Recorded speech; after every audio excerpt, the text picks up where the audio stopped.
ওগুলো সব দুপুরে খাওয়া দাওয়া না না ওগুলো আনা হয়ে গেছে। ও সরে যা মা, বটি বটি মা।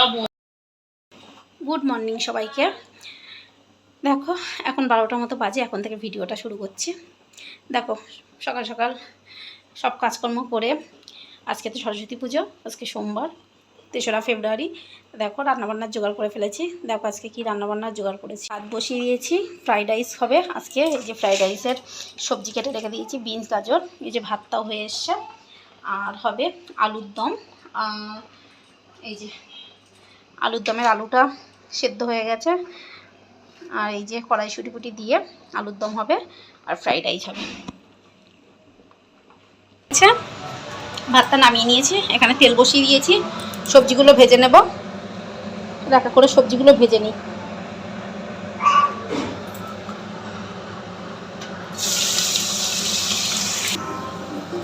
এখানে সবজিটা তো আমার ভাজা হয়ে গেছে, সবজিটা তুলে নেব, নিয়ে এবারে আলুর দমটা বসাবো। ভাতের জন্য আমার সবজি ভাজা কমপ্লিট, ভাতও কমপ্লিট। আমার কথা হয়তো শুনতে আপনাদের খুব অসুবিধা হবে বন্ধুরা। দেখো বাড়ির পাশে পুজো হচ্ছে, তো প্রচণ্ড পরিমাণে সাউন্ড, মাইক বাজছে। দেখো যতটা পাচ্ছি আমি জোরে কথা বলার চেষ্টা করছি। দেখুন এখানে আলুর দমটা বসিয়ে দিচ্ছি। এখানে গোটা গরম মশলা, তেজপাতা গোটা দিয়ে ফোড়ন দিয়ে দিয়েছি। আর এখানে মিক্সিতে, দাঁড়ান দেখাই, মিক্সিতে আদা, একটু টমেটো আর পোস্ত একসাথে করে বেটে নিয়েছি। নিয়ে মশলাটা দিয়ে দিলাম। মশলাটা দিয়ে ভালো করে কষে নেব, মশলার কাঁচা গন্ধটা চলে যাবে।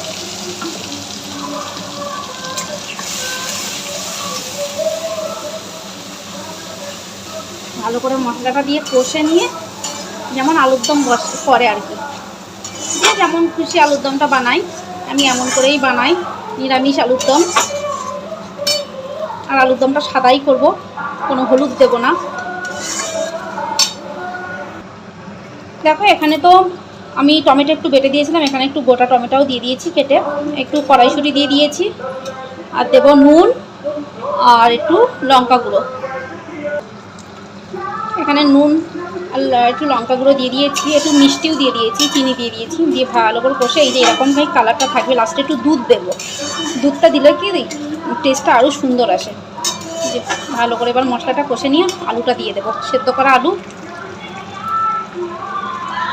এই যে আলুটা এখানে সেদ্ধ করে সারিয়ে রেখে দিয়েছি, আলুটা আর ভেজে নিলাম না, মশলার সাথে একবার ভালো করে কষে নেব। এই যে আলুটাও দিয়ে দিলাম, ভালো করে মশলার সাথে আলুটা কষে নেব। এবারে নুন ঝালগুলো ভালো করে আলুর মধ্যে ঢুকবে। এইভাবেই ঢাকা দিয়ে দিয়ে কষাতে থাকবো।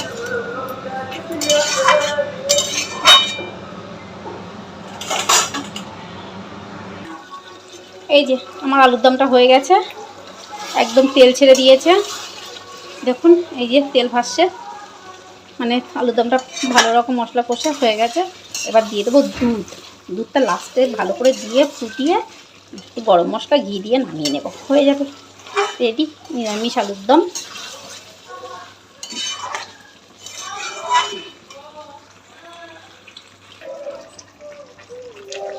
আলুর দম রেডি হয়ে গেছে।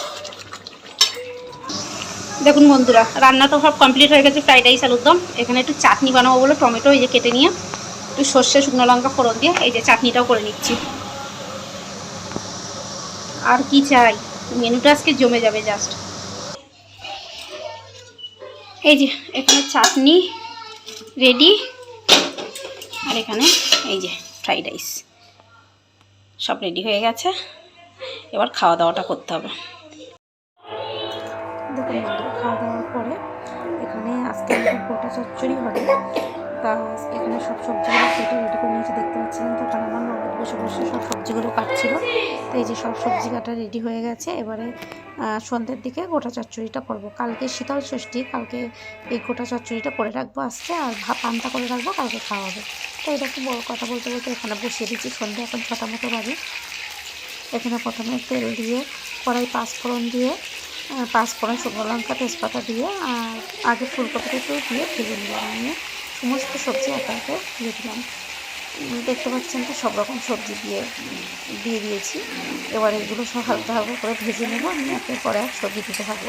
দেখুন গোটা গোটা ওলকপি, গোটা গোটা টমেটো মানে যত রকম সবজি দিতে হয় আর কি।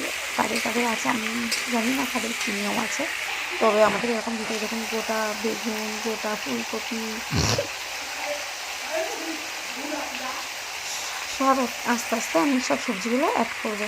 এই যে দেখুন ছোটো ছোটো গোটা গোটা ফুলকপি, গোটা বেগুন, গোটা গাজর, আর এদিকে আছে গোটা রাঙা আলু, টমেটো, শিম, সব বিনস, সব কিছু গোটা গোটা ছোটো ছোটো আলু।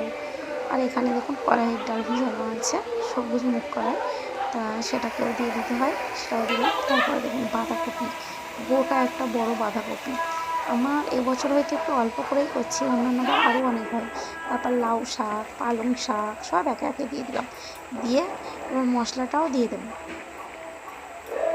দেখুন আমি এখানে একটা মশলা তৈরি করে রেখে দিয়েছি, আদা, তারপরে মৌরি, তারপরে রাঁধুনি সব একসাথে করে আমি মিক্সিতে পেস্ট করে রেখে দিয়েছি। এই মশলাটা দিয়ে দিলাম। তারপরে পড়বে জিরে গুঁড়ো, ধনে গুঁড়ো, তারপরে হলুদ, নুন সব পড়বে, সব দিয়ে দিয়েছি। এবার দেখুন কড়াইশুঁটিগুলো লাস্টের দিকে দিচ্ছি, কারণ আগের দিকে দিলে তো কড়াইশুঁটিগুলো মানে সব হয়ে যেত, সেদ্ধ হয়ে যেত, মিশে যেত ওর সাথে। এই যে লাস্টে পালং শাকটা ছিল, পালং শাকটা দিয়ে দিলাম। এবার এই যে পালং শাক দিয়েছি, যা জল উঠবে এতেই রান্না হয়ে যাবে। তাই এই যে দেখুন সমস্ত সবজি সিদ্ধ হয়ে গেছে, আর এই যে ঘন্ট মতো হয়ে গেছে সব, মানে সমস্ত কিছু সেদ্ধ হয়ে মাখা মাখা হয়ে গেছে। এই যে গোটা চচ্চড়ি রেডি।